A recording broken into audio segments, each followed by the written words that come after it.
আমি তোমাদের শোনাবো একটা প্রবাসী ভাইয়ের ভালোবাসার গল্প।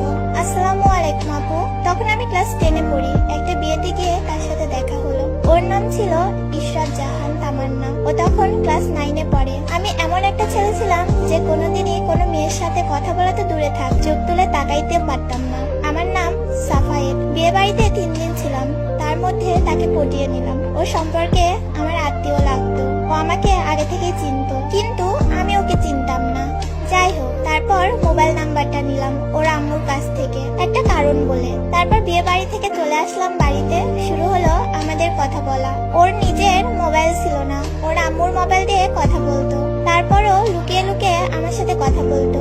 এভাবে আমরা দুজন দুজনকে অনেকটা ভালোবেসে ফেলি। আমি এতটাই ভালোবেসেছি ওকে, যা কোনোভাবেই ভাষায় প্রকাশ করা যায় না। তারপর হঠাৎ একদিন ওর আম্মু জেনে যায় আমাদের ভালোবাসার কথা। তারপরে 2-1 দিন কথা হয় না আমাদের। একটু সমস্যা হলো। হঠাৎ করে 2 মাস পরে এক ছেলে ওর জন্য বিয়ের প্রস্তাব দেয়। ছেলে অনেক টাকার মালিক, বয়স মোটামুটি 28। হঠাৎ একদিন ওই ছেলের সাথে ওর বিয়ে ঠিক হয়ে যায়। ছেলেটির পক্ষ থেকে ওকে আংটি পরিয়ে দেয়। ও আমাকে অনেক ভালোবাসতো, অনেক। ওর বাবা মার থেকেও আমাকে বেশি গুরুত্ব দিত। ও আমাকে আংটি পরানোর আগে অনেকবার বলেছে যে আমাকে নিয়ে পালিয়ে যাও, কিন্তু আমি তখন তার কথার কোনো গুরুত্ব দেইনি।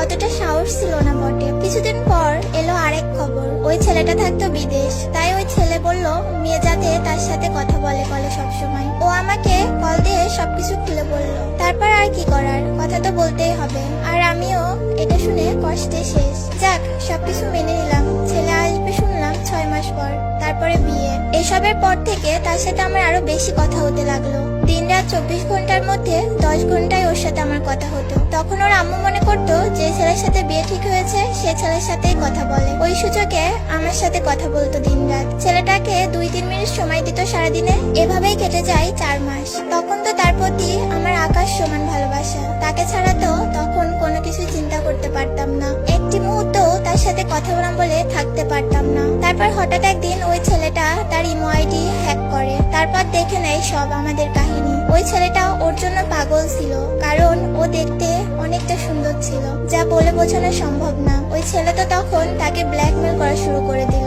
সব নাকি ওর আম্মু আব্বুকে জানিয়ে দেবে। 2 দিন পর পরই ওর সাথে অনেক ঝামেলা করতো। ও ওই ছেলেটাকে বলতো তাকে বিয়ে করবে না। আরো কত বড় বড় ঝামেলা। অনেক মার খাইয়েছে ও ওর আম্মুর হাতে।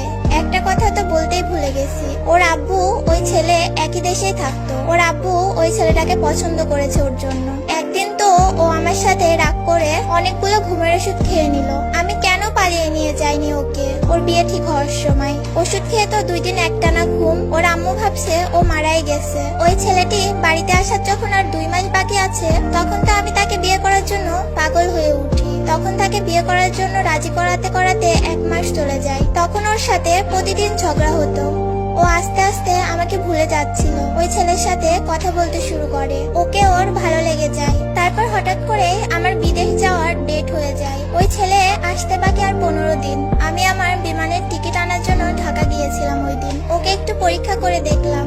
আমি ওকে বললাম যে আমার আজকে রাতে ফ্লাইট, আমি চলে যাচ্ছি। এই খবর ওকে আমি বলে ওকে 2 দিন পরে কল দেই। ও আমার কল ধরে কান্না করতে করতে শেষ। 2 দিন ধরে কিচ্ছু খাইনি ও। ভাতের প্লেট হাতে নিয়ে কান্না করে দিছে। তারপর যখন বললাম যে আমি বাংলাদেশে আছি, আমি কোথাও যাইনি, সে একটু শান্তি পেল। তার কিছুদিন পর তার সাথে দেখা করলাম। তারপরেই আমি বিদেশ চলে আসি। ওকে আমি বুঝিয়েছিলাম যে চলো আমরা বিয়ে করে ফেলি। ও আমাকে বলল যে সে সব সামলে নেবে। ছেলে দেশে আসলে ও বিয়ে ভেঙে দিবে। আরো কত কি আর করার। ওকে বুঝাইতে বুঝাইতে আমাদের সম্পর্ক শেষ হয়ে যাবে, তবুও বুঝলো না। তারপর আমি বিদেশ আসার পর থেকে দেখি ও কেমন জানে একটা অন্যরকম হয়ে গেছে। আগের মতো কথা বলতে চায় না আমার সাথে। ওর সাথে সারাদিন ঝগড়া হতো। যার সাথে আগে সারাদিন রাত কথা বলতাম, সে মানুষটি আজ এমন হয়ে গেল। পুরোটা রমজান মাস আমরা সারা রাত সেহরি পর্যন্ত কথা বলতাম। আমি তখন বিদেশের কাজে জয়েন করলাম। তখন তাকে কল করার এত একটা সময় পেতাম না। আর সে তো আমাকে নিজ থেকে কল দিতই না। ও আমাকে ভুলেই গেছে পুরোপুরি। জানি না কেন কল করলো, আমার সাথে একটু কথা বললো, কিন্তু আমি জানতাম